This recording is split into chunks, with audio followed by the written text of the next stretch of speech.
Welcome to Adventure Study Room. ଆଜି ଆମେ ପଢ଼ିବା ହସ ଖେଳ ବହିର ଦ୍ୱିତୀୟ ଭାଗ। ପାଠ 14 ପ୍ରସଙ୍ଗ ହେଉଛି ମନ ବଦଳିଲା। ଚାଲ ଆଜି ଆମେ ପ୍ରସଙ୍ଗଟିକୁ ପଢ଼ିବା ପୂର୍ବରୁ ଆମେ ଓଡ଼ିଆ ମାସର ନାମ ଗୁଡ଼ିକୁ ଜାଣି ରଖିବା। ବୈଶାଖ, ଜ୍ୟେଷ୍ଠ, ଆଷାଢ଼, ଶ୍ରାବଣ, ଭାଦ୍ରବ, ଆଶ୍ୱିନ, କାର୍ତ୍ତିକ, ମାର୍ଗଶିର, ପୌଷ, ମାଘ, ଫାଲ୍ଗୁନ, ଚୈତ୍ର। ଆମେ ଏହି ମାସ ଗୁଡ଼ିକ ଜାଣିଲେ ଆମ ଓଡ଼ିଆ ମାସର ନାଁ 12ଟି ଓଡ଼ିଆ ମାସର ନାଁ ଆମେ ଜାଣିଲେ ତାକୁ ମନେ ରଖିବା। ଏହାପରେ ଆମେ ଆଜି ପଢ଼ିବା ପାଠ 14 ମନ ବଦଳିଲା। ଫଗୁଣ ମାସ, ଭାରି ଖରା, ଫୁଲ ଫଳ ଭରା ବଣ, ଶିକାରୀଟିଏ ଧନୁଶର ଧରି ବଣକୁ ପଶିଲା। ବୁଲି ବୁଲି ଥକି ପଡ଼ିଲା, ଶିକାରଟିଏ ପାଇଲା ନାହିଁ। ତାକୁ ଭାରି ଶୋଷ ହେଲା, ଦେହ ହାତ ଥରଥର ହେଲା, କଇଥ ଗଛ ତଳେ କଚାଡ଼ି ହୋଇ ପଡ଼ିଲା। ପୁଣି ଆଉଥରେ ଆମେ ପଢ଼ିବା, ସମସ୍ତେ ମନ ଦେଇ ଶୁଣ। ଫଗୁଣ ମାସ, ଭାରି ଖରା, ଫୁଲ ଫଳ ଭରା ବଣ, ଶିକାରୀଟିଏ ଧନୁଶର ଧରି ବଣକୁ ପଶିଲା। ବୁଲି ବୁଲି ଥକି ପଡ଼ିଲା, ଶିକାରଟିଏ ପାଇଲା ନାହିଁ। ତାକୁ ଭାରି ଶୋଷ ହେଲା, ଦେହ ହାତ ଥରଥର ହେଲା, କଇଥ ଗଛ ତଳେ କଚାଡ଼ି ହୋଇ ପଡ଼ିଲା। ଶିକାରୀକୁ ଦେଖି ହାତୀ ମନରେ ଦୟା ଆସିଲା, ପାଣି ଆଣି ତା ଦେହଯାକ ପିଚିକାରି କଲା। ଶିକାରୀ ଚେତା ଫେରି ପାଇଲା, ହାତୀ ଆଡ଼କୁ ଚାହିଁଲା। ହାତୀକୁ ଦେଖି ତାର ମନ ବଦଳିଗଲା, ସେ ଧନୁଶର ଫୋପାଡ଼ି ଦେଲା। ଶିକାରୀକୁ ଦେଖି ହାତୀ ମନରେ ଦୟା ଆସିଲା, ପାଣି ଆଣି ତା ଦେହଯାକ ପିଚିକାରି କଲା। ଶିକାରୀ ଚେତା ଫେରି ପାଇଲା, ହାତୀ ଆଡ଼କୁ ଚାହିଁଲା। ହାତୀକୁ ଦେଖି ତାର ମନ ବଦଳିଗଲା, ସେ ଧନୁଶର ଫୋପାଡ଼ି ଦେଲା। ଫଗୁଣ ମାସ, ଫଗୁଣ ମାସରେ ଫଗୁ ଖେଳ ବା ହୋଲି ଯାତ୍ରା ହୋଇଥାଏ। ଫାଲ୍ଗୁନ ମାସକୁ ଫଗୁଣ ମାସ କୁହାଯାଏ। ଭାରି ଖରା, ଫଗୁଣ ମାସରେ ବହୁତ ଖରା ହୋଇଥାଏ। ଫୁଲ ଫଳ ଭରା ବଣ, ଫଗୁଣ ମାସରେ ଫୁଲ ଫଳ ଭରା ବଣରେ ବହୁତ ପ୍ରକାର ଫୁଲ ଫଳ ହୋଇଥାଏ। ଶିକାରୀଟିଏ ଧନୁଶର ଧରି ବଣକୁ ପଶିଲା। ଶିକାରୀ ଯିଏ ଜଙ୍ଗଲର ଜୀବଜନ୍ତୁକୁ ମାରି ତାର ମାଂସ ଖାଏ, ସେ ପ୍ରତିଦିନ ଶିକାର କରିବା ପାଇଁ ଜଙ୍ଗଲକୁ ଯାଏ। ଶିକାରୀ ହେଉଛି ଜଙ୍ଗଲର ଜୀବଜନ୍ତୁକୁ ମାରି ଖାଏ। ସେ ଦିନେ ଶିକାରୀ ଦିନେ ଜଙ୍ଗଲରେ ପଶିଲା, ବଣରେ ପଶିଲା। ବୁଲି ବୁଲି ଥକି ପଡ଼ିଲା। କିଏ ଥକି ପଡ଼ିଲା?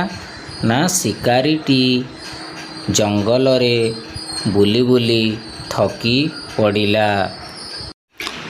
ଶିକାରଟିଏ ପାଇଲା ନାହିଁ। ଶିକାରୀଟି ଧନୁଶର ଧରି ଜଙ୍ଗଲରେ ପଶିଥିଲା ଏବଂ ସେ ଶିକାର ଉଦ୍ଦେଶ୍ୟରେ କୌଣସି ଶିକାର ପାଇଲା ନାହିଁ। ଶିକାର ଆମେ କାହାକୁ କହିବା?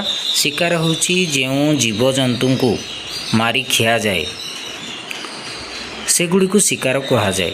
ଜଙ୍ଗଲରେ କ'ଣ କ'ଣ ଶିକାର ମିଳିପାରେ? ପଶୁ ନହେଲେ ପକ୍ଷୀ। ପଶୁ ହେଉଛନ୍ତି ହରିଣ, ମୃଗ, ସମ୍ବର, ଠେକୁଆ, ବାର୍ହା। ପକ୍ଷୀ ପାରା, କପୁତ, ମୟୂର, ବିଭିନ୍ନ ପ୍ରକାର ପକ୍ଷୀକୁ ଶିକାରୀମାନେ ମାରି ଖାଇଥାନ୍ତି। ତାକୁ ଭାରି ଶୋଷ ହେଲା। ଖରାଦିନ ଚାଲିଥିବାରୁ ଜଙ୍ଗଲରେ ବୁଲି ବୁଲି ସେ ଥକି ପଡ଼ିଥିଲା ଏବଂ ତାକୁ ଭାରି ଶୋଷ ହେଲା। ଦେହ ହାତ ଥରଥର ହେଲା। ପ୍ରବଳ ଶୋଷ ହେଉଥିବାରୁ ତାର ହାତ ଗୋଡ଼ ଥରଥର ହେଲା ଏବଂ ଶୋଷରେ ଆଉଟୁ ପାଉଟୁ ହେଉଥିଲା। କଇଥ ଗଛ ତଳେ କଚାଡ଼ି ହୋଇ ପଡ଼ିଲା। ଶିକାରୀଟି ଶୋଷରେ ତାର ହାତ ଗୋଡ଼ ଥରଥର ହେଉଥିଲା, ବଳ ହେଉନଥିଲା। ସେଥିପାଇଁ ସେ ଦୁର୍ବଳରୁ କଇଥ ଗଛ ତଳେ କଚାଡ଼ି ହୋଇ ପଡ଼ିଲା। ଶିକାରୀକୁ ଦେଖି ହାତୀ ମନରେ ଦୟା ଆସିଲା। ଯେତେବେଳେ ଦେଖିଲା ଶିକାରୀଟି ମୂର୍ଚ୍ଛିତ ଅବସ୍ଥାରେ ପଡ଼ିଯାଇଛି, ସେତେବେଳେ ହାତୀର ମନରେ ଦୟା ଆସିଲା। ପାଣି ଆଣି ତା ଦେହଯାକ ପିଚିକାରି କଲା। ଏହା ଫଳରେ ହାତୀଟି ମଣିଷର ଅବସ୍ଥାକୁ ବୁଝିପାରିଲା ଏବଂ ପାଖ ଯେଉଁ ଜଳାଶୟ, ପୋଖରୀ ହେଉ, ନଦୀ ହେଉ, ଝରଣା ହେଉ, ସେହିଠାରୁ ପାଣି ଆଣି ଶିକାରୀର ଦେହ ଉପରେ ପାଣି ଛିଞ୍ଚିଲା।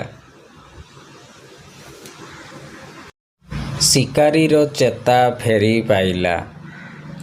ଯେଉଁ ଅଚେତ ଅବସ୍ଥାରେ ପଡ଼ିଯାଇଥିଲା, ମୂର୍ଚ୍ଛିତ ଅବସ୍ଥାରେ, ପାଣି ଛିଞ୍ଚନ ପରେ ତାର ଚେତା ଫେରି ପାଇଲା। ହାତୀ ଆଡ଼କୁ ଚାହିଁଲା, ମାନେ ହାତୀକୁ ଦେଖିଲା। ହାତୀକୁ ଦେଖି ତାର ମନ ବଦଳିଗଲା। ମାନେ ଏହାର ଅର୍ଥ ହେଉଛି, ଯେତେବେଳେ ଶିକାରୀଟି ତଳେ ମୂର୍ଚ୍ଛିତ ଭାବରେ ପଡ଼ିଯାଇଥିଲା, ହାତୀ ଜଳ ସିଞ୍ଚନ କଲା ତା ଉପରେ। ଶିକାରୀଟିର ଚେତା ଫେରିଲା ଓ ହାତୀକୁ ଏତେ ନିକଟରୁ ଦେଖି ଶିକାରୀର ମନ ବଦଳିଗଲା। ଏହାପରେ ସେ ହାତୀକୁ କୁଣ୍ଢେଇ ପକାଇଲା ଏବଂ ସେ ଭାବିଲା, ମୁଁ ଯେଉଁ ଜୀବଜନ୍ତୁକୁ ମାରିବା ପାଇଁ ଆସିଥିଲି, ସେ ଆଜି ମୋତେ ବଞ୍ଚାଇଲା। ତେଣୁ ସେ ଧନୁଶର ତା ହାତରୁ ଫୋପାଡ଼ି ଦେଲା, ଆଉ କେବେ ଶିକାର କରିବ ନାହିଁ ବୋଲି ପ୍ରତିଜ୍ଞା କଲା। ସେ ଧନୁଶର ଫୋପାଡ଼ି ଦେଲା। ଶିକାରୀ ମନରେ ପରିବର୍ତ୍ତନ ଆସିଲା ଏବଂ ସେ ଏକ ଜୀବ, ହାତୀ ତାର ଜୀବନ ବଞ୍ଚାଇଥିବାରୁ ସେ ପ୍ରତିଜ୍ଞା କଲା, ସେ ଆଉ କେବେ ଶିକାର କରିବ ନାହିଁ କି ଜଙ୍ଗଲର ଜୀବଜନ୍ତୁଙ୍କୁ ମାରିବ ନାହିଁ। ଯଦି ଭିଡ଼ିଓଟି ଆପଣମାନଙ୍କୁ ଭଲ ଲାଗେ, ତାହେଲେ ଲାଇକ୍, ସବସ୍କ୍ରାଇବ୍ ନିଶ୍ଚିତ ଭାବରେ କରନ୍ତୁ। ଏହାର ନେକ୍ସଟ ଭିଡ଼ିଓ ଆମେ ଅଭ୍ୟାସ ଆଲୋଚନା କରି। ଯଦି ଆପଣମାନଙ୍କୁ ଭିଡ଼ିଓଟି ଭଲ ଲାଗୁଛି, ତାହେଲେ ଲାଇକ୍, ସବସ୍କ୍ରାଇବ୍, ସେୟାର ନିଶ୍ଚିତ ଭାବରେ କରନ୍ତୁ। ଜୟ ହିନ୍ଦ, ଜୟ ଭାରତ।